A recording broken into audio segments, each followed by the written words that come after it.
लोकसभा और राज्यसभा में नहीं थम रहा घमासान। लोकसभा में 49 और सांसद निलंबित किए गए। अब तक 141 सांसद निलंबित। विपक्ष के सांसदों के निलंबन की लड़ाई नकल पर आई। टीएमसी सांसद कल्याण बनर्जी ने राहुल गांधी की मौजूदगी में उतारी जगदीप धनखड़ की नकल। नाराज राज्यसभा सभापति बोले, विपक्ष को मिले सद्बुद्धि।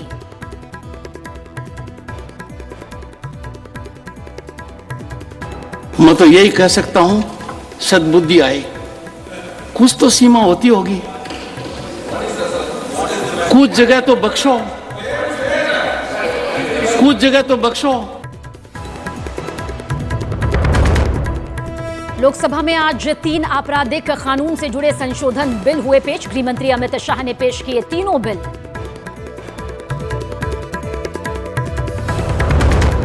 संसद भवन में बीजेपी संसदीय दल की बैठक में प्रधानमंत्री मोदी का विपक्ष पर बड़ा हमला। कहा, विपक्षी सांसदों के व्यवहार से दुखी। लगता है सुरक्षा का उल्लंघन करने वालों को विपक्ष का समर्थन।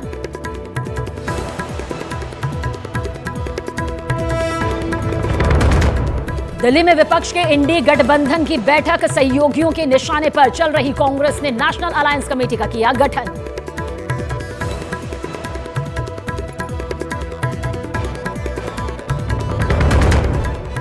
बीजेपी अध्यक्ष जेपी नड्डा से मिले मध्य प्रदेश के पूर्व सीएम शिवराज सिंह चौहान। कहा, नई भूमिका पर हुई चर्चा।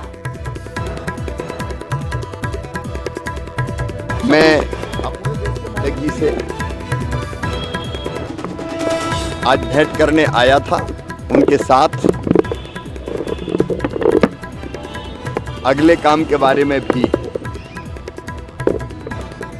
उन्होंने मुझसे चर्चा की है। ज्ञानवापी विवाद पर मुस्लिम पक्ष को बड़ा झटका। इलाहाबाद हाईकोर्ट ने 5 याचिकाएं खारिज करते हुए वाराणसी जिला कोर्ट को 6 महीने में सुनवाई करने के आदेश दिए। कहा, प्लेसेस ऑफ वर्शिप एक्ट लागू नहीं। ऑस्ट्रेलिया के मिचेल स्टार्क ने आईपीएल नीलामी में रचा इतिहास। केकेआर ने 24 करोड़ 74 लाख में खरीदा। पैट कमिंस ने भी 20 करोड़ 50 लाख में वो खरीदे गए।